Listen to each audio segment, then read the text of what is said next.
तो देखो बच्चों, स्टार्ट कर रहे हैं आज का लेक्चर हम लोग।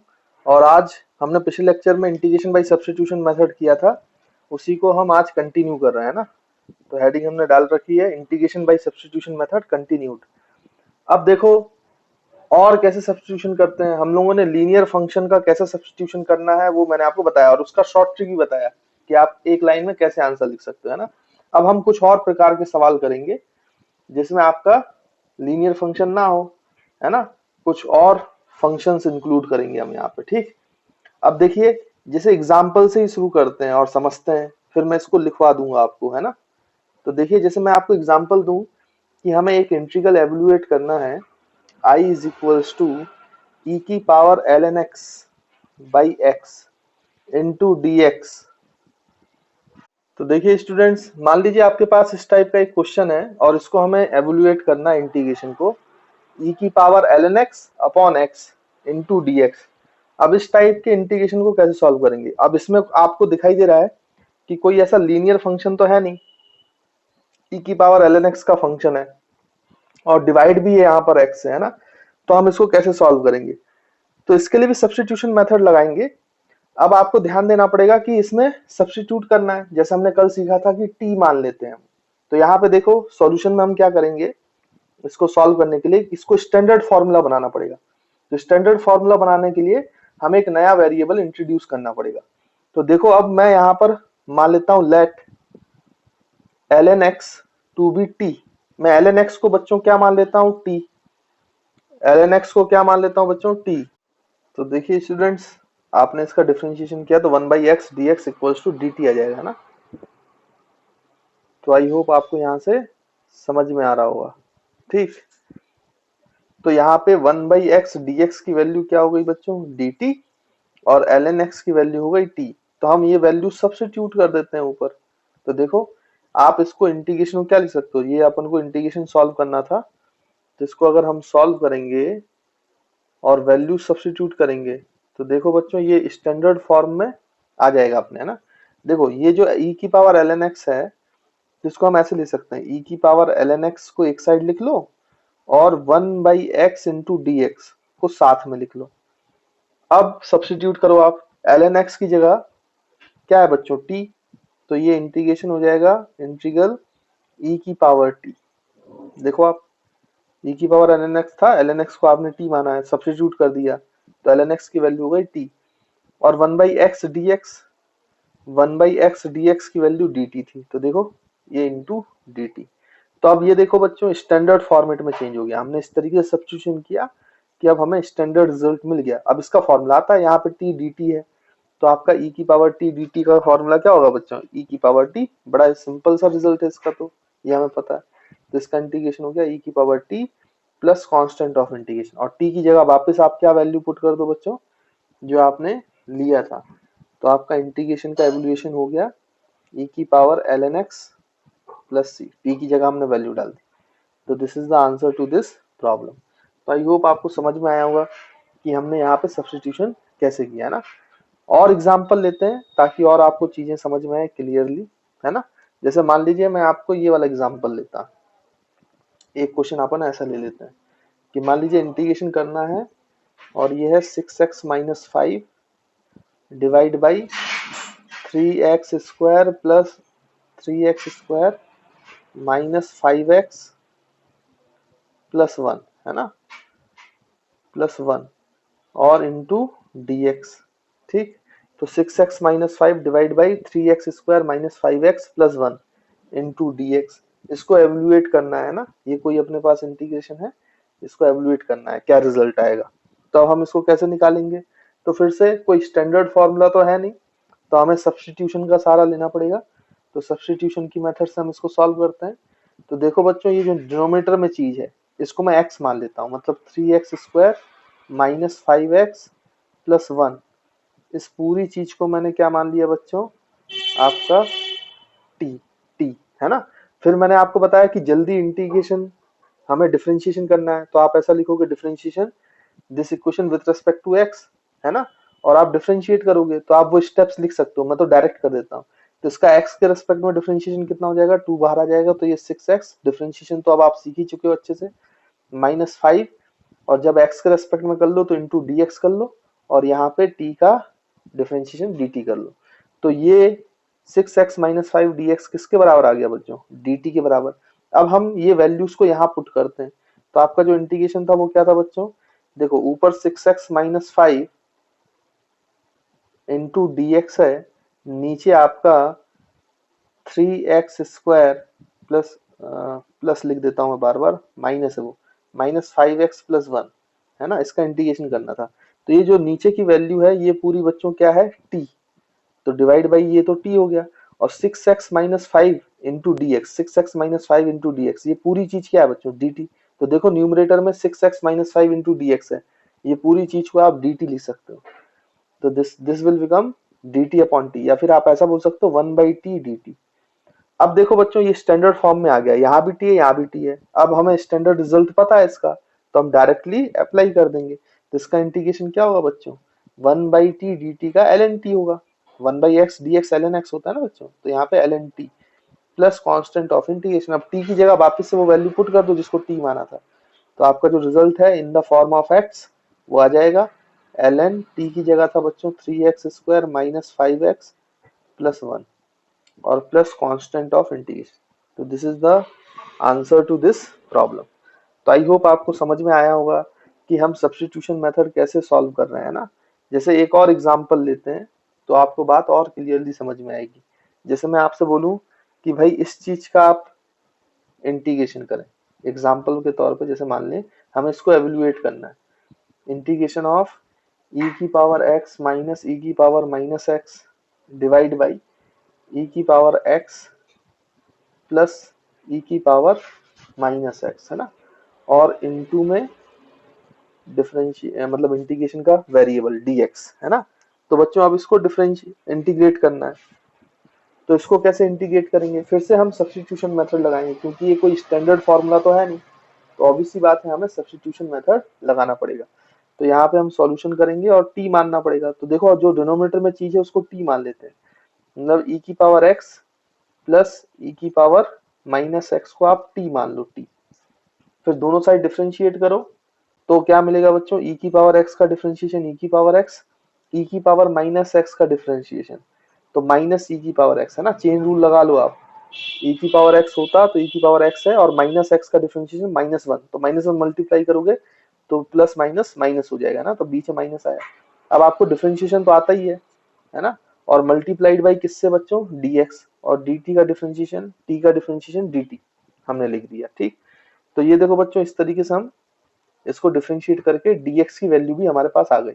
अब देखो हम ऊपर इंटीग्रेशन सॉल्व करेंगे तो आपको दिखाई देगा इंटीग्रेशन जो न्यूमरेटर है वो क्या है बच्चों? e की पावर x माइनस e की पावर -x इंटू dx, और डिवाइड बाई नीचे की जो चीज है वो है ex प्लस e की पावर -x। अब देखो ex प्लस e की पावर -x को तो t माना है, तो ये डिनोमिनेटर जो है ये तो पूरा t हो गया, इसमें तो कोई दिक्कत है नहीं। और ऊपर देखो बच्चों e की पावर x माइनस e की पावर -x इंटू dx, ये पूरा टर्म जो न्यूमरेटर में वो dt के बराबर है, dt। तो देखो फिर से बच्चों dt अपॉन t आ गया, इसको फर्दर आप सॉल्व कर सकते हो, ये वही है 1/t इंटू dt, तो ये हो जाएगा ln t प्लस c। तो यहाँ से आपका इंटीग्रेशन बन जाएगा कितना बच्चों? ln t, और t की जगह वापस से वैल्यू पुट कर दो x के फॉर्म में, तो e की पावर x प्लस e की पावर -x, इसी को हमने t माना था ना, e की पावर x प्लस e की पावर -x और प्लस कांस्टेंट ऑफ इंटीग्रेशन। तो this is the solution to this problem. तो आई होप आपको समझ में आ रहा होगा सब्स्टिट्यूशन मेथड हमने कैसे किया है। लेकिन बच्चों यहाँ पर एक कैच है कि भाई बच्चे कंफ्यूज होते हैं कि सर आपने जैसे इसमें आपने ln x को t मान लिया, 1/x को क्यों नहीं t माना? यहाँ पे आपने नीचे डिनोमिनेटर को t मान लिया, न्यूमरेटर को क्यों नहीं माना? यहाँ भी डिनोमिनेटर को माना, न्यूमरेटर को क्यों नहीं माना? ऐसा क्यों किया? आप क्यों ऐसे t मान रहे हो? हमें कैसे पता चलेगा कि किसको t मानना है किसको t नहीं मानना है ना नया। तो बच्चों यहाँ पर मैंने एक लॉजिक लगाया हुआ है, वो लॉजिक आप समझे, और आपको ऐसे ही लगाना है, नहीं तो आपसे इंटीग्रेशन सॉल्व नहीं होगा। लॉजिक क्या है कि मैं उस पार्ट को, इंटीग्रेंड के उस पार्ट को t मान रहा हूं जिसका डिफरेंशिएशन dx के साथ मल्टीप्लाई में है, क्योंकि मैं यहाँ पे डिफरेंशिएट करूंगा। तो इंटीग्रेंड का जो दूसरा पार्ट बचेगा मैं जिसको t मान रहा हूं तो t इस तरीके से मानना है मुझे ताकि जो बचा हुआ पार्ट है वो dx के साथ मल्टीप्लाई में आ जाए, क्योंकि जब मैं यहाँ डिफरेंशिएट करूंगा तो ऐसा ही होने वाला है, ये मुझे पता है। तो मैं डायरेक्ट उसको dt से रिप्लेस कर पाऊं, डायरेक्ट dt से रिप्लेस कर पाऊं। इसलिए मैंने यहाँ पे 1/x को t नहीं माना, क्योंकि उसका डिफरेंशिएशन नहीं है यहाँ पर। लेकिन ln x का डिफरेंशिएशन 1/x है, ln x का डिफरेंशिएशन 1/x है, और 1/x मल्टीप्लाइड बाई dx है, देखो यहाँ। इसलिए मैंने किसको माना बच्चों, t किसको माना, ln x को। ln x को जब t माना तो डिफरेंशिएट किया तो 1/x dx, जो ln x का डिफरेंशिएशन है वो dx के मल्टीप्लाई में आ गया, और डायरेक्टली रिप्लेस हो गया वो किससे, dt से। इसलिए मैं ऐसा कर रहा हूं ताकि उसमें x बचे ही ना। ऐसा इसलिए यहाँ पे मैंने ऐसे ही किया, मैंने जैसे ही क्वेश्चन देखा कि भाई नीचे डिनोमिनेटर का डिफरेंशिएशन न्यूमरेटर में दिख रहा है, तो जिसका डिफरेंशिएशन दिख रहा है उसको आप t मान लो जल्दी से। फिर जब आप उसको डिफरेंशिएट करोगे तो वो ऑटोमेटिकली dx के साथ मल्टीप्लाई क्या बन जाएगा बच्चों, dt बन जाएगा। आई होप आप लॉजिक समझ पा रहे होंगे, है ना। तो इसमें ये कैच है।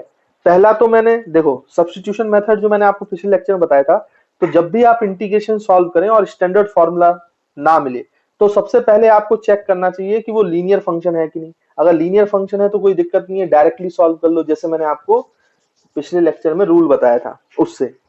अब अगर आपको लीनियर फंक्शन भी ना दिखाई दे तो फिर आप क्या करो कि इंटीग्रेशन में ऐसी चीज ढूंढो कि उसका डिफरेंशिएशन मल्टीप्लाई में है। जैसे यहाँ पे मैंने ln x ढूंढ लिया और उसका डिफरेंशिएशन मल्टीप्लाई में।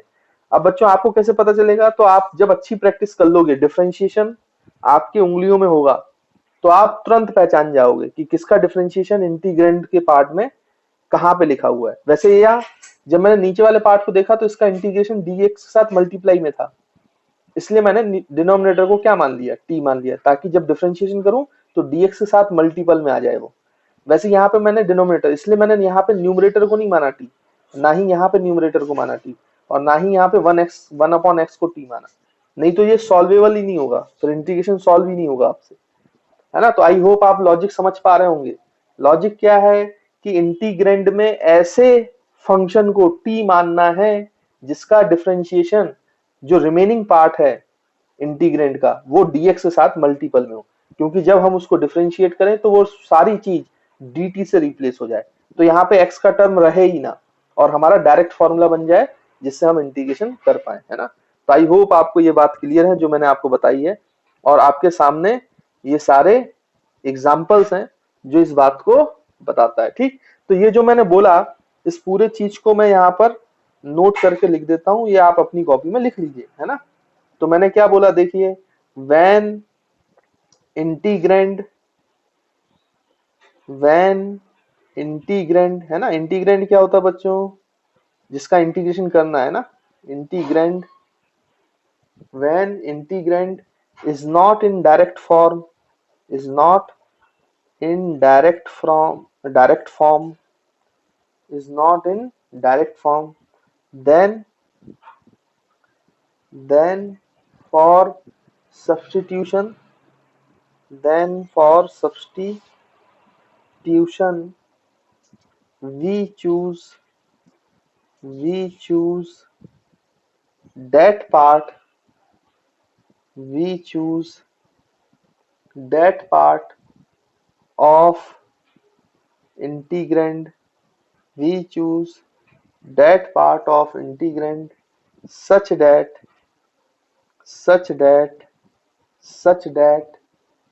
the remaining part,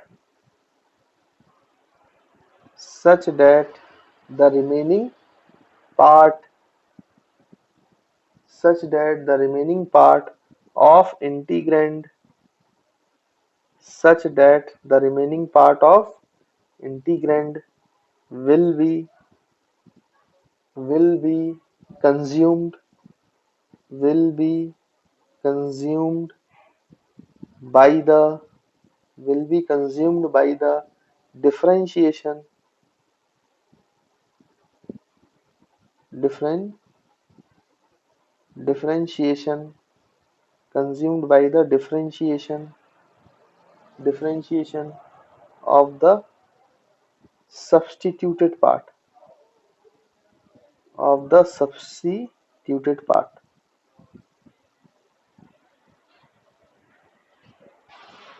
Substituted part, है ना। तो आई होप आपको क्लियर होगा भाई कि क्या करना है, इंटीग्रैंड के उस पार्ट को सब्स्टिट्यूशन के दौरान टी मानना है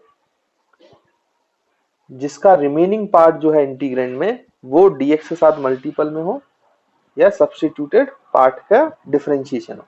तो आप उसको टी मान लो और उसके बाद उसको सॉल्व कर लो, तो आपका डायरेक्ट सॉल्व हो जाएगा और आपको रिजल्ट मिल जाएगा, है ना बच्चों। तो आई होप आपको ये बात क्लियर होगी। तो देखिए बच्चों, इसको और समझने के लिए जो हमने ये वाला तरीका पढ़ा है कि आपको डिफरेंशिएशन का पार्ट ढूंढना पड़ेगा और उसके बाद सब्स्टिट्यूट करना पड़ेगा, है ना। ऐसे बहुत सारे एग्जांपल्स है, बहुत सारे जो इंटीग्रेशन है वो इसी लॉजिक से सॉल्व किए जाते हैं ना।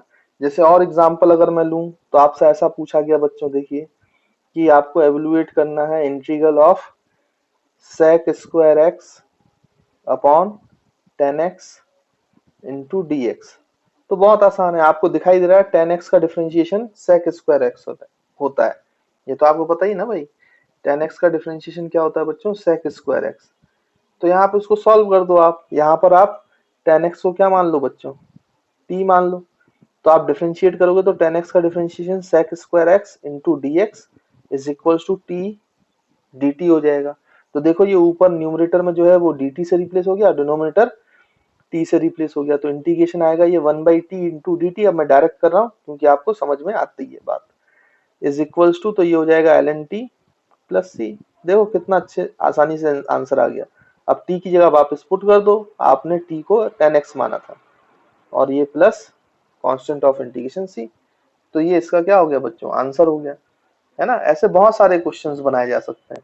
जैसे और अगर मैं आपसे बोलूं तो और एग्जांपल ले लो भाई, है ना, उसमें कोई दिक्कत नहीं है, उनको डायरेक्ट सॉल्व करना आना चाहिए हमें। तो देखो अगर मैं आपसे बोलूं कि इस इंटीग्रेशन को एवेल्युएट करें, इसको ऐसा दिया है आपको sine square x cos cube x into d x. अब आपको पता है साइन का डिफरेंशिएशन कॉस होता है भाई, तो कोई दिक्कत ही नहीं है, कॉस तो यहाँ पे दिखाई दे रहा है आपको, तो इसको डिफरेंशिएट कर लो भाई, है ना। तो साइन एक्स को आप टी मान लो, कोई समस्या नहीं। तो यहाँ पे देखो आप इसको क्या करेंगे, साइन एक्स को टी मानेंगे, तो अगर यहाँ पे आप ध्यान देंगे तो ये कितना हो जाएगा बच्चों, साइन एक्स का डिफरेंशिएशन कॉस एक्स और into d x which is equals to d t. तो देखो यहाँ से कॉस क्यूब है तो एक कॉस को हटा लो आप, है ना। तो यहाँ से देखो इसको क्या लिख सकते हैं अपन, साइन एक्स को तो टी माना तो ये टी स्क्वायर हो गया बच्चों, और एक कॉस एक्स को आप dx के साथ लिख लो ऐसे अलग से, है ना। तो यहाँ पे बचेगा बच्चों कॉस स्क्वायर एक्स, एक कॉस को मैंने dx के साथ लिख लिया ताकि मैं dt लिख पाऊं, और एक बचा कॉस स्क्वायर एक्स, और कॉस स्क्वायर को आप साइन के टर्म्स में लिख सकते हो, साइन के टर्म्स में। तो साइन के टर्म्स में कितना लिखा जा सकता है बच्चों, 1 माइनस साइन स्क्वायर, तो 1 माइनस कॉस स्क्वायर बचेगा ना बच्चों, मैं डायरेक्ट कर रहा हूँ, कॉस स्क्वायर एक्स बचेगा, उसको लिख सकते हैं 1 माइनस साइन स्क्वायर एक्स, और साइन क्या लिया है बच्चों, टी, तो 1 माइनस टी का स्क्वायर और ब्रैकेट लग जाएगा, और cos x dx जो है वो dt है, तो आपका इंटीग्रेशन ऐसा हो गया, ब्रैकेट ओपन कर लो भाई, तो ये टी स्क्वायर माइनस टी की power 4, T square into T square T की पावर 4 इंटू ये पूरा टर्म हो जाएगा बच्चों dt।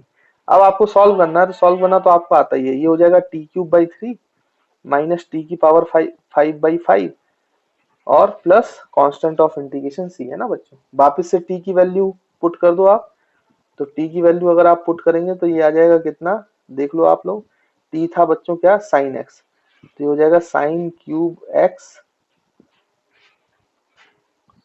साइन x को माना था ना तो ये क्यूब है, तो sign cube x upon 3 plus sign की पावर 5 ऑफ x अपॉन 5 और plus constant of integration c।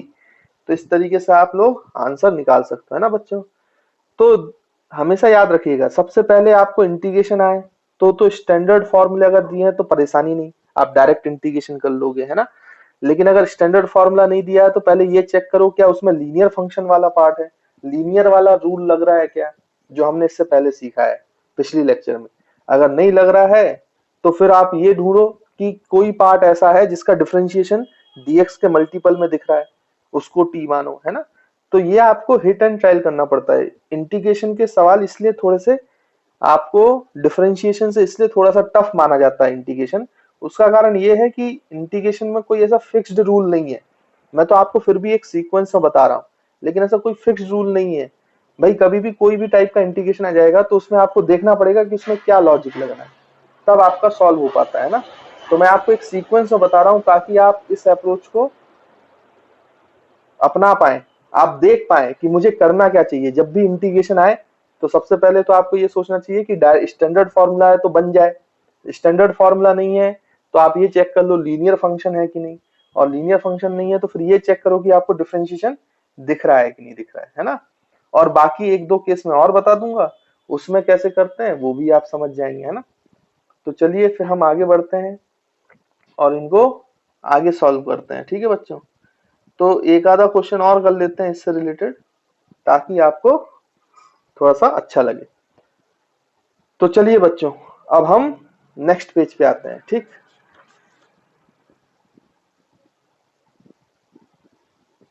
तो देखिए स्टूडेंट, जैसे मान लीजिए आपको इस टाइप से एग्जांपल दिया जाए और आपसे बोला जाए कि सॉल्व करो भाई इंटीग्रेशन। तो इंटीग्रेशन एवेल्युएट करना है आपको, और ऐसा दिया हुआ है sec की power 4 x into 10x dx। अब आप ध्यान से देखें तो मुझे यहाँ पे दिखाई दे रहा है कि sec x 10x sec x का डिफरेंशिएशन होता है, sec x 10x है ना।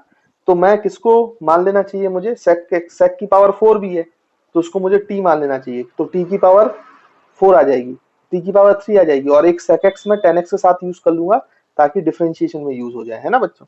तो इसका सॉल्यूशन हम कैसे करेंगे, तो इसका सॉल्यूशन हम करेंगे, हम यहाँ पे क्या कर लेते हैं, let sec x be equals to t.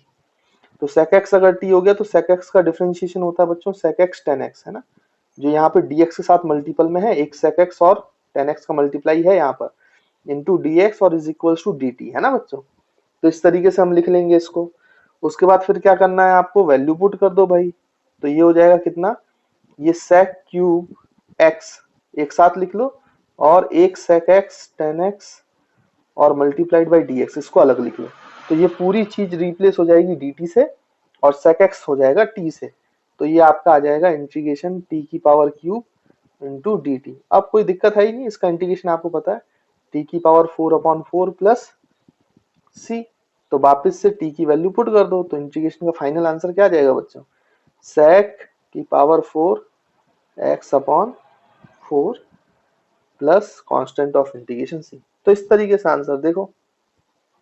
तो कितना इंपॉर्टेंट रूल है, हमेशा t उसको माने जिसका डिफरेंशिएशन dx के साथ मल्टीप्लाई में, ताकि वो पूरी चीज किससे रिप्लेस हो पाए, dt से, है ना। तो आई होप अब आप बात को समझ गए होंगे और इस तरीके से क्वेश्चंस को कर सकते हैं ना बच्चों। जैसे एक क्वेश्चन और देखते हैं जिसमें आपने अभी तक जो पढ़ा है वो रूल ही ना लगे कोई, है ना। तो देखो बच्चों कैसे, जैसे लेट सपोज मैं आपसे बोलूं कि इस तरीके का सवाल है आपके पास,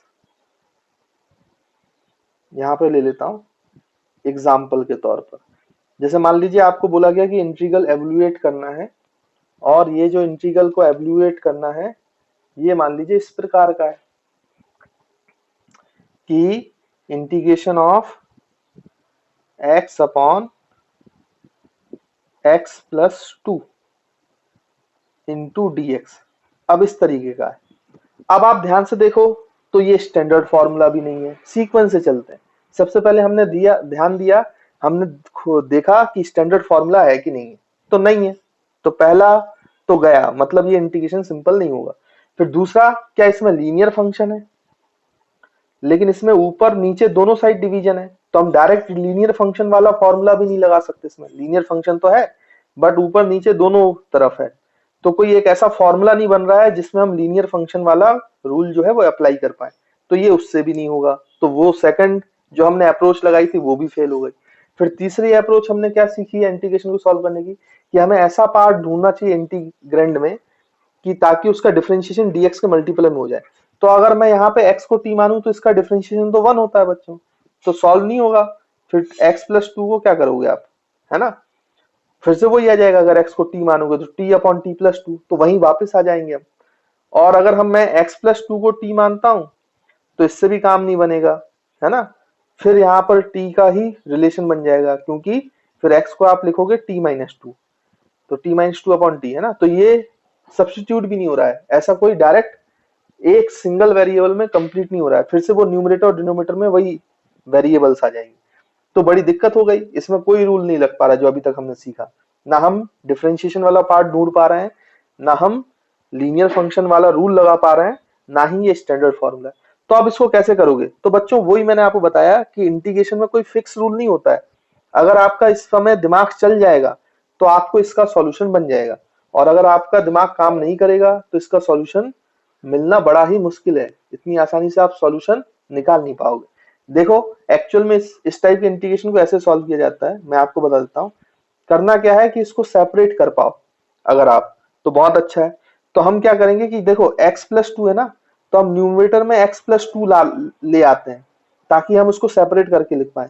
तो अगर आप सोचो कि न्यूमरेटर में मुझे x प्लस टू लाना है, तो मुझे माइनस टू भी करना पड़ेगा, क्योंकि x plus to minus two करूंगा तभी तो ये x के बराबर होगा। तो अगर आपको प्लस टू लाना है ताकि ये डिवाइड हो जाए, तो आपको माइनस टू भी लिखना पड़ेगा, प्लस माइनस दोनों लगाना पड़ेगा। तो plus two minus two upon x plus to है ना, और इनटू में क्या होगा बच्चों, dx। अब ध्यान से देखो तो इसको आप सॉल्व कर लो। ये जो इंटीग्रेशन है, पहले आप इसको x plus two upon x plus to कर लो dx के साथ, तो ये हो जाएगा x plus two upon x plus two, x plus two upon x plus two, इन दोनों को आपने लिख लिया, इंटू dx कर लिया, और माइनस साइन में डिस्ट्रीब्यूट कर लो इंटीग्रेशन, तो ये हो जाएगा to upon x plus two into dx। देखो बच्चों ये एक्स प्लस टू कैंसिल हो गया, तो यहाँ पे सिर्फ dx बचा, dx, और सिर्फ dx बचा है, तो dx का इंटीग्रेशन मैं आपको बता ही चुका हूँ, x होता है। अगर dx है तो dx का इंटीग्रेशन क्या होगा बच्चों, x होगा, है ना। तो इसमें कोई घबराने की बात है ही नहीं।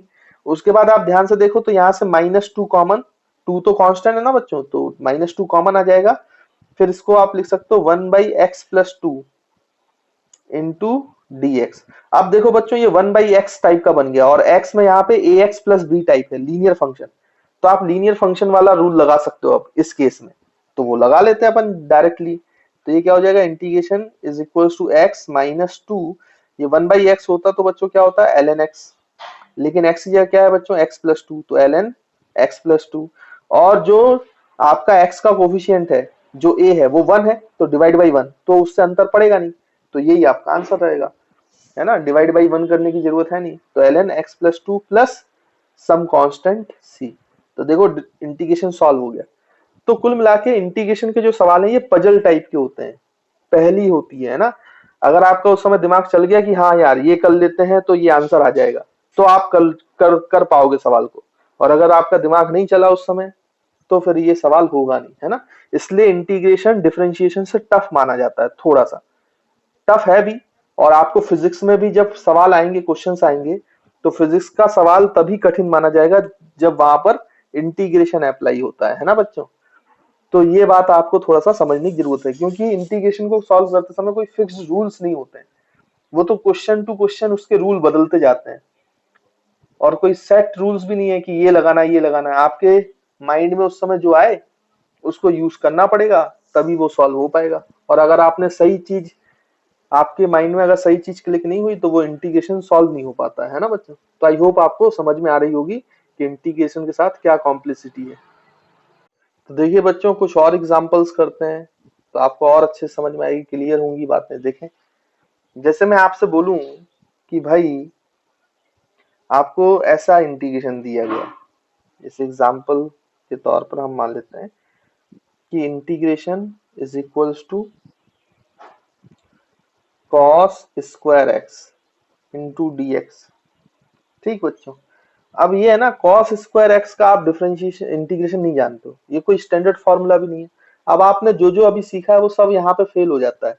ना तो ये लीनियर फंक्शन है, ना तो ये स्टैंडर्ड फॉर्मूला है, और ना ही कोई पार्ट इसका डिफरेंशिएशन में dx के साथ मल्टीप्लाई में है। इंटीग्रेंट का कोई पार्ट डिफरेंशिएशन, किसी भी पार्ट का डिफरेंशिएशन dx के साथ मल्टीप्लाई में नहीं है, तो मतलब वो रूल भी फेल हो गया। तो अब आप तीनों जो अप्रोच लगाने वाले थे वो तो गए, मतलब वो तीनों ही नहीं लग रहे। तो इसमें ऑब्वियस सी बात है कुछ नया लगेगा। अब आपके माइंड के ऊपर है कि आपको चीजें क्लिक करती हैं कि नहीं करती है ना। अगर ये आपका स्क्वायर नहीं होता, सिंपल cos x होता, इस टाइप का होता तो ये सॉल्व हो जाता, यानी कि हमें स्क्वायर हटाना पड़ेगा। अब आपको यहाँ पे ध्यान देना चाहिए कि हमने ट्रिग्नोमेट्रिक आइडेंटिटीज पढ़ी हुई हैं, अगर आपको वो याद है तो आपसे ये सवाल बन जाएगा।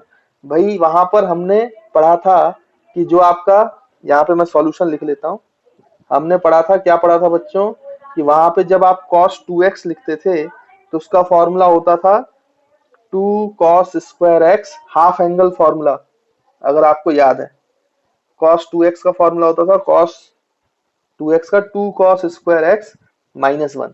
तो यहां से आप cos स्क्वायर x को लिख सकते हो बच्चों 2x के फॉर्म में, तो वो उसका इंटीग्रेशन पॉसिबल है ना। तो यहाँ पे ये फॉर्मूला अप्लाई करना पड़ेगा। तो यहाँ से आप cos स्क्वायर x को क्या लिख सकते हो बच्चों, ये 1 उधर चला जाएगा तो 1 plus cos 2x divide by 2 है ना, 2 नीचे आ जाएगा। अब ये फॉर्मूले को cos स्क्वायर x को आप ये रख दो तो आपका इंटीग्रेशन हो जाएगा। तो देखिए कैसे लिखेंगे, तो यहाँ पे इंटीग्रेशन कर लेते हैं, ये हो जाएगा 1/2 तो बाहर आ जाएगा, 1/2 तो क्या है बच्चों, ये 1/2 कांस्टेंट है तो उसको बाहर ले लो, ये बचेगा 1 plus cos 2x into dx। अब देखो बच्चों ये बड़ा आसानी से सॉल्वेबल है, सॉल्व हो सकता है। हाफ, अब यहाँ पे आप ब्रैकेट लगा लो, इंटीग्रेशन ऑफ dx, डिस्ट्रीब्यूट कर लो इंटीग्रेशन को, plus integration of cos 2x into dx। अब इसको इंटीग्रेट करेंगे अगर अपन, तो ये हाफ और ब्रैकेट में dx का इंटीग्रेशन तो बच्चों x होता है, ये हमें पता है ना, इसमें तो कोई दिक्कत है ही नहीं। और उसके बाद फिर cos 2x, तो cos ax plus b type है, इसमें b 0 है, मतलब ये लीनियर फंक्शन बना रहा है, ax plus b type. a की वैल्यू क्या है बच्चों, कोफिशिएंट ऑफ x क्या है 2, तो cos x का डिफरेंशिएशन क्या, सॉरी cos x का इंटीग्रेशन क्या होता है बच्चों, sin x, लेकिन x की जगह यहाँ पर क्या है बच्चों 2x, तो हम लिखेंगे sin 2x, और डिवाइड बाई x का जो कोफिशिएंट, तो 1/2 से डिवाइड हो जाएगा, 2 है ना इसका x का कोफिशिएंट, तो डिवाइड बाई 2 हो जाएगा। वो हमने लीनियर फंक्शन वाला स्टेप यूज कर लिया है। और plus constant of integration c तो लगना ही है, तो यहां से आप हाफ को मल्टीप्लाई कर दो तो ये हो जाएगा x/2 प्लस 2 इंटू 2 4 हो जाएगा, तो ये sin 2x अपॉन 4 है ना बच्चों, और यहाँ पे आ जाएगा प्लस c। अब हाफ c से मल्टीप्लाई होगा तो एक वो नया कांस्टेंट होगा, तो उसको आप c1 बोल सकते हो है ना, तो प्लस c1। तो आई होप आपको बात क्लियर हो गई होगी, और इस तरीके से इंटीग्रेशन करना है ये समझ में आया। अब ये पूरी चीज डिपेंड करती है कि जब आपके सामने ये सवाल आएगा तो आपको ये फॉर्मूला क्लिक होता है कि नहीं। अगर माइंड में क्लिक हो गया तो सॉल्वेबल है आपसे, और अगर क्लिक नहीं हो पाया तो फिर आप इसका सॉल्यूशन कर नहीं पाओगे, है ना। तो आई होप आपको बच्चों समझ में आ रहा होगा कि कैसे कैसे इंटीग्रेशन में सवाल बन सकते हैं, और इंटीग्रेशन को क्यों टफ माना जाता है कंपैरेटिवली टू डिफरेंशिएशन, है ना, क्योंकि डिफरेंशिएशन में फिक्स रूल थे, उसके अलावा सवाल बनते नहीं थे, लेकिन इसमें ऐसा बन सकता है। स्टूडेंट्स, अब हम लोगों ने बहुत सारे सवाल कर लिए हैं इंटीग्रेशन पर, है ना। मैंने आपको जो फॉर्मूलेज हैं उनके थ्रू भी सवाल करा दिए, फिर मैंने आपको बताया कि कहाँ कहाँ सब्स्टिट्यूशन लग सकते हैं और उनको सॉल्व करने का क्या तरीका भी है ना। और कई जगहों पे आपको कोई फिक्स्ड टेक्निक नहीं होती इंटीग्रेशन को सॉल्व करने की, वहां पर आपको दिमाग लगाना पड़ेगा थोड़ा सा, है ना बच्चों। अब हम कुछ और इंटीग्रेशन के क्वेश्चंस पे आते हैं, और ये थोड़े से टफ क्वेश्चन माने जाते हैं, और जो मैं अब बताने वाला हूँ ये आपको फिजिक्स में कई बार कई जगहों पर डेरिवेशन जब होंगे, फिजिक्स के बड़े बड़े डेरिवेशन, है ना, वहां पर बड़ा काम आने वाला है ना। तो इसको अच्छे से ध्यान से सुने और अच्छे से लिखें कॉपी में, है ना, क्योंकि ऐसी चीज बार बार कई सारे डेरिवेशंस में आएगी आपको आगे चलकर फिजिक्स में, है ना। इनको बोलते हैं स्पेशल सब्स्टिट्यूशन, है ना बच्चों। तो आप लोग हेडिंग डाल लें स्पेशल सब्स्टिट्यूशन, मतलब एक स्टैंडर्ड फॉर्मेट्स हैं, कुछ स्टैंडर्ड फॉर्मेट्स हैं, अगर उस फॉर्मेट का आपको क्वेश्चन दिखता है कहीं पर, है ना बच्चों, कहीं पर भी, तो आप इस स्पेशल सब्स्टिट्यूशन का प्रयोग करें, है ना। अब देखिए स्पेशल सब्स्टिट्यूशन क्या है, तो ये 3 प्रकार के होते हैं, मैं आपको बताता हूँ। पहला, फर्स्ट, जब आपको इस टाइप का फॉर्मेट दिखाई दे किसी इंटीग्रेशन में, ए स्क्वायर माइनस एक्स स्क्वायर, इस टाइप का फॉर्मेट है ना, तब आपको सब्स्टिट्यूट करना है, मतलब यही सब्स्टिट्यूट करना, तभी आंसर आएगा, नहीं तो नहीं आएगा। तो आपको सब्स्टिट्यूट करना है, substitute x is equal to, x की वैल्यू मानिए, a बच्चों कांस्टेंट है, a कांस्टेंट है ना, याद रखेंगे आप। तो x इज इक्वल टू, या तो आप a साइन थीटा माने,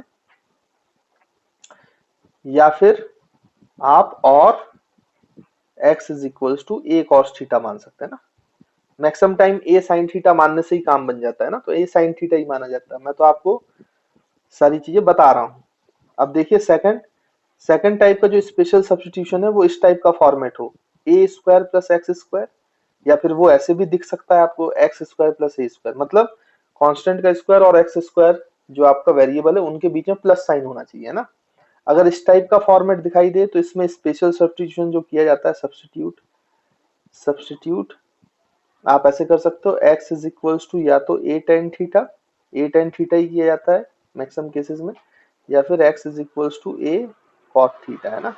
टेन थीटा से काम बन जाता है, क्योंकि टेन थीटा साइन थीटा वाले फॉर्मूले हमें बहुत अच्छे से आते हैं ना, कॉट थीटा वाले फॉर्मूले उतने अच्छे से याद नहीं रहते हैं ना, लगाने में प्रॉब्लम होती है। तो चलिए यहाँ पर देखिए, फिर नेक्स्ट जो है वो इसका उल्टा हो सकता है कि पहले एक्स स्क्वायर है और माइनस बाद में ए स्क्वायर हो।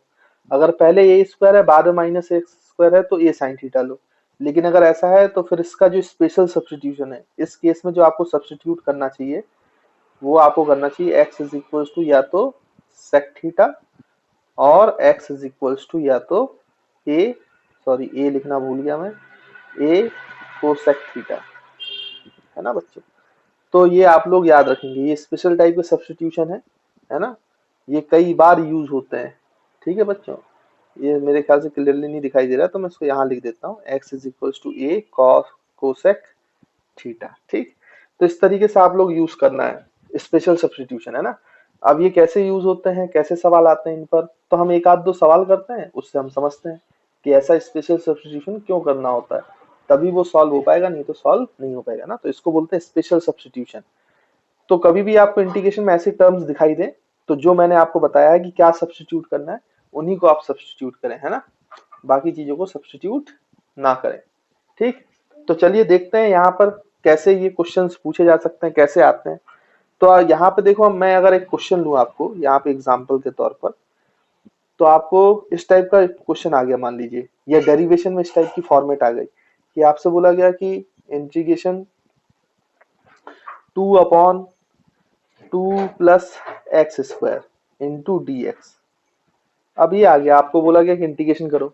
तो आप ध्यान से देखो तो ये जो फॉर्मेट दिखाई दे रही है आपको, आप इसको ए स्क्वायर प्लस एक्स स्क्वायर में चेंज कर सकते हो। अगर ना दिखाई दे तो उसको चेंज कर लें, जहां पे एक्स स्क्वायर है अगर वहां पर प्लस के साथ कुछ लिखा है कांस्टेंट वैल्यू, तो आप उसको ए स्क्वायर में कोशिश करें कि चेंज कर लें। तो देखिए यहाँ पर अब इसका सॉल्यूशन करेंगे हम स्पेशल सब्स्टिट्यूशन से। तो मैं इसको पहले उस फॉर्मेट में ले आता हूँ, जो ये फॉर्मेट चाहिए, बीच में प्लस साइन है, अब इसके फॉर्मेट में हम ले आएंगे इसको। तो देखो कैसे लाएंगे, तो हम यहाँ पे इसको बच्चों 2 को तो बाहर ले सकते हैं, कोई दिक्कत है नहीं, ये अपॉन मतलब ये आपका dx हो गया, और ये 2 का जो स्क्वायर होता है, मतलब 2 किसका स्क्वायर होगा बच्चों, रूट 2 का, तो रूट 2 का स्क्वायर प्लस एक्स स्क्वायर। तो देखो ये ए स्क्वायर प्लस एक्स स्क्वायर के फॉर्म में आ गया, डिनोमिनेटर में आपको दिखाई दे रहा है ना, ए स्क्वायर प्लस एक्स स्क्वायर का फॉर्म आपको बहुत क्लियरली दिखाई दे रहा है। ए की वैल्यू रूट 2 है, ए की वैल्यू रूट 2 है। अब हम इसका स्पेशल सब्स्टिट्यूशन करेंगे, जैसे ही हमने फॉर्मेट देख लिया कि इंटीग्रेशन में आ गया है तो इसका स्पेशल सब्स्टिट्यूशन करो। तो इस फॉर्मेट का स्पेशल सब्स्टिट्यूशन क्या है कि x is equals to a tan theta लोगे, ए की वैल्यू बच्चों रूट 2 है ना, तो यहाँ पे हम लिख लेते हैं। ठीक, तो लेट जो सब्स्टिट्यूशन करना है, x is equals to a की value root 2 into tan theta, है ना। अब यहाँ से देखो आप कि आपने x equals to root 2 tan theta मान दिया है, तो यहाँ पे क्या होगा बच्चों, dx बाई डी थीटा, आपको इसको डिफरेंशिएट करना पड़ेगा ना, dx बाई डी थीटा। तो आपने डिफरेंशिएट कर दिया इसको, dx बाई डी थीटा, तो ये हो जाएगा रूट 2 इंटू टेन थीटा का डिफरेंशिएशन हो जाएगा बच्चों सेक स्क्वायर थीटा, और डी थीटा वहां ले जाओ तो dx डायरेक्टली मिल जाएगा आपको root 2 sec square theta d theta. मतलब इस इक्वेशन को differentiate with respect to theta both side किया तो ये हमारे पास आ गया, तो dx की वैल्यू भी आ गई root 2 sec square theta d theta, है ना बच्चों। अब ये सारी वैल्यूज आप ऊपर पुट कर दो इंटीग्रेशन में, है ना, फिर इंटीग्रेशन सॉल्व करेंगे हम। तो 2 तो बाहर था, dx की वैल्यू क्या है बच्चों, रूट 2 भी बाहर आ जाएगा, dx की वैल्यू ये पुट करेंगे तो रूट 2 बाहर आ जाएगा, कांस्टेंट है, और ये बचेगा sec square theta d theta, है ना, अपॉन यहाँ पे √2 का होल स्क्वायर, ये है ही, इसमें तो कोई दिक्कत है ही नहीं। और यहाँ पे प्लस x की वैल्यू क्या है बच्चों, √2 tan थीटा, तो √2 tan थीटा का भी होल स्क्वायर। ठीक, तो यहाँ तक बच्चों आपको क्लियर होगा। फिर इसके आगे बढ़ते हैं, तो यहाँ से फर्दर इंटीग्रेशन सॉल्व करेंगे तो ये 2√2, और यहाँ से देखो बच्चों ये √2 जो है √2 का स्क्वायर, ये बाहर आ जाएगा। √2 का स्क्वायर कॉमन ले लो और बाहर ले लो, तो √2 का स्क्वायर 2 होता है, तो ये 2 और ये 2 कैंसल। अंदर क्या बचेगा बच्चों, sec square theta d theta divide by, यहाँ पर आपका क्या हो जाएगा बच्चों, देखो यहाँ पर आपने यहाँ पे √2 कॉमन लिया था, तो ये बचेगा 1 प्लस 10 का होल स्क्वायर, तो tan स्क्वायर थीटा है ना। तो ये बचा बच्चों 1 प्लस tan स्क्वायर थीटा, इसमें तो कोई दिक्कत है ही नहीं, ये हमें समझ में आता है। अच्छा 1 प्लस tan स्क्वायर थीटा, अब आपको पता है ये बाहर √2 बचा है, ये sec square theta d theta divide by 1 plus tan square theta, तो ये sec स्क्वायर थीटा होता है, ट्रिग्नोमेट्रिक आइडेंटिटी है ना बच्चों। तो ये आपका sec स्क्वायर थीटा, तो sec स्क्वायर थीटा कैंसिल, तो आपका इंटीग्रेशन बचा √2 इंटीग्रेशन ऑफ डी थीटा। अब देखो बच्चों डी थीटा का इंटीग्रेशन, तो डी थीटा का इंटीग्रेशन तो बहुत आसान होता है, √2 डी थीटा का इंटीग्रेशन तो भाई यहाँ पे फिर से लिख लेते हैं, डी थीटा का इंटीग्रेशन तो सिंपली थीटा होगा, लेकिन आंसर हमें थीटा के टर्म्स में नहीं चाहिए बच्चों, प्लस कांस्टेंट ऑफ इंटीग्रेशन। हमें तो आंसर किसके फॉर्म में चाहिए था बच्चों, एक्स के फॉर्म में। तो अब थीटा एक्स के फॉर्म में कितना है वो कैसे निकलेगा, तो वो देखो ये वाली मेन इक्वेशन, फर्स्ट इक्वेशन से निकल आएगा। अगर यहाँ से आप थीटा निकाले हैं तो ये थीटा कितना है बच्चों, देखो आप tan थीटा हो जाएगा x बाई √2, तो tan थीटा x बाई √2 है, तो थीटा कितना हो जाएगा tan inverse x by √2, tan inverse x by √2, तो थीटा की वैल्यू x के फॉर्म में रख दो, तो यहाँ से इंटीग्रेशन का फाइनल आंसर आ जाएगा √2 into tan inverse x by √2, √2 into tan inverse x by √2। तो आई होप आपको बच्चों ये आंसर समझ में आया होगा कि इस टाइप के इंटीग्रेशन को कैसे करते हैं ना। तो कहीं पर भी आपको ऐसे स्पेशल फॉर्मेट दिखाई दे तो उसमें स्पेशल सब्स्टिट्यूशन लगाएं, तो हमें ये वाला सेकंड वाला दिखाता तो हमने a tan थीटा लगा दिया है ना। अब ये क्वेश्चन मैं आपको होमवर्क में देता हूँ, आप लोग होमवर्क में करिएगा। जैसे मान के चलिए आपको एग्जाम्पल के तौर पर इस टाइप का क्वेश्चन दिया जाए, i इज इक्वल्स टू इस टाइप से integral of 1 by A square minus x square into d x, है ना। जब आपको ऐसा दिखाई दे तो आप इसको सॉल्व करना। अब ये कौन सा स्पेशल सब्स्टिट्यूशन को फॉलो कर रहा है बच्चों, देखो फर्स्ट वाला। तो मैं हिंट दे देता हूं, जब आप इसको सॉल्व करोगे तो x की वैल्यू आप a sin थीटा ले लेना, फिर वही डिफरेंशिएट करना, है ना, और फिर सारी वैल्यूज को आप पुट करना। जब आप सारी वैल्यूज को पुट करोगे और फिर इंटीग्रेट करोगे तो जो आपको फाइनल आंसर मिलेगा बच्चों, फाइनल आंसर मैं आपको बता देता हूँ, इस इंटीग्रेशन का जो फाइनल आंसर मिलता है वो है 1 by A into ln 1 plus x by A divide by √1 minus x square by A square. आप सॉल्व करना तो ये आंसर मिलेगा, है ना। ये मैं इसका आंसर बता रहा हूँ आपको, अगर ये आंसर आ रहा है तो मतलब आपका बिल्कुल सही है ना। और थीटा की जरूरत पड़ेगी बच्चों, तो थीटा की जरूरत जब आपको पड़ेगी तो आप इसमें क्या कर लेना कि यहां से थीटा की वैल्यू भी निकाल सकते हो। थीटा की वैल्यू हो जाएगी साइन इनवर्स एक्स बाई ए, है ना। और यहाँ से अगर कोई दूसरे एंगल की वैल्यू चाहिए तो यहाँ से आप निकाल सकते हो। अगर आपको साइन थीटा पता है तो आप सारी वैल्यूज निकाल सकते हो। तो आई होप आपको समझ में आ गया होगा कि क्या करना है ना। तो मैंने हिंट भी दे दी है और मैंने आंसर भी बता दिया, तो ये सॉल्व करना आपका काम है। इसको आप सॉल्व करके देखिएगा, ये आंसर आपको मिल जाएगा, है ना। तो आई होप आपको स्पेशल सब्स्टिट्यूशन क्लियर हुआ। देखिए बच्चों, अभी हमने स्पेशल सब्स्टिट्यूशन के कुछ फॉर्मेट देखे, है ना, बड़े ही इंपॉर्टेंट होते हैं जैसे मैंने आपको बताया। अब इससे इस फॉर्मेट से रिलेटेड एक मैं आपसे क्वेश्चन कराना चाहता हूँ एक, क्योंकि ये जो क्वेश्चन मैं करा रहा हूँ ये आप समझ लो कि बहुत सारे फिजिक्स में डेरिवेशन आने वाले हैं, तो इस फॉर्मेट में ही डेरिवेशन मिलता है, तब वहां पे हमें इंटीग्रेशन करना पड़ता है। तो ये अप्रोच आप लोग याद रखिएगा जो मैं बताने वाला हूँ, है ना। तो ये होगा i is equals to integration of 1 upon a square plus x square की पावर 3/2। इन फॉर्मेट्स में ज्यादातर जो आपको फिजिक्स में डेरिवेशन होंगे उसमें पावर 3/2 लगती है, इसलिए मैं 3/2 पावर का भी आपको सॉल्व कराना चाहता हूँ ताकि आपको ध्यान रहे कि हमको इस तरीके से ये क्वेश्चन सॉल्व करना है ना। अब पावर कुछ भी हो, आपको फॉर्मेट दिखाई दे गया ए स्क्वायर प्लस एक्स स्क्वायर, है ना, या फिर ऐसा मान लो ए माइनस एक्स स्क्वायर का कर लेते हैं, ए स्क्वायर प्लस एक्स स्क्वायर का आप खुद से ट्राई कर लेना, है ना। तो ए स्क्वायर माइनस एक्स स्क्वायर हमने ले लिया, है ना। फिर से मैं यहाँ पे लिख देता हूँ, ये जो इंटीग्रेशन है आई, जो आपको इंटीग्रेशन करना है वो किसका करना है बच्चों, ऊपर 1 ए स्क्वायर माइनस एक्स स्क्वायर की पावर 3/2। पावर 3/2 ज्यादातर आती है फिजिक्स में, है ना, समय समय पर भी ये पावर आएगी और आपको इसको इंटीग्रेशन सॉल्व करना पड़ेगा। तो मैंने इस पावर का भी एक आपको क्वेश्चन दे दिया, इसको सॉल्व कर लेते हैं, ठीक। अब देखो बच्चों, ये स्पेशल सब्स्टिट्यूशन वाली फॉर्मेट मिल गई हमें, ए स्क्वायर माइनस एक्स स्क्वायर। और अभी हमने देखा है कि जब ए स्क्वायर माइनस एक्स स्क्वायर वाला टर्म दिखाई दे तो आपको एक्स को ए साइन थीटा मान लेना चाहिए, है ना बच्चों। अभी तो देखा, तो जैसे ही हमें स्पेशल सब्स्टिट्यूशन दिखाई दे वैसे ही हम स्पेशल सब्स्टिट्यूशन लगा दें। तो सॉल्यूशन के लिए मुझे ये फर्स्ट फॉर्मेट दिखाई दे रही है, तो मैं यहाँ पर let x is equals to a sine theta ले लूंगा, ए साइन थीटा, है ना बच्चों। उसके बाद आप ध्यान से देखें, तो जब आपने ए साइन थीटा लिया तो इसको डिफरेंशिएट करो, तो x का डिफरेंशिएशन तो 1 होता है, इनटू में dx, मैं डायरेक्ट कर रहा हूँ, और a साइन थीटा का डिफरेंशिएशन होगा बच्चों cos थीटा, और मल्टीप्लाइड बाई डी थीटा, है ना। डिफरेंशिएशन cos थीटा होता है और मल्टीप्लाइड बाई डी थीटा, है ना। डायरेक्ट हम इस तरीके से सॉल्व कर सकते हैं। अब क्या करेंगे भाई, इंटीग्रेशन है, ये सारी वैल्यूज पुट कर दो इसमें, तो आपका dx की जगह क्या आ जाएगा बच्चों, dx की जगह हम पुट कर देते हैं, मल से मल्टीप्लाई तो होगा तो उसको लिखेंगे नहीं, सिर्फ dx लिख लेंगे, तो a cos theta d theta, है ना।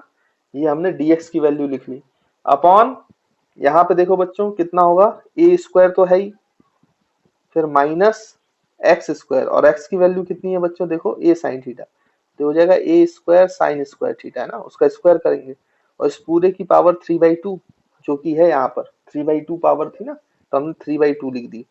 तो फिर इंटीग्रेशन फर्दर सॉल्व करेंगे, तो देखो बच्चों ए कांस्टेंट है तो ए बाहर आ जाएगा, और यहाँ से भी ए स्क्वायर कॉमन आएगा और उसकी पावर 3/2 कॉमन आएगी, तो नीचे ए स्क्वायर और उसकी पावर 3/2 ये कॉमन आ गया।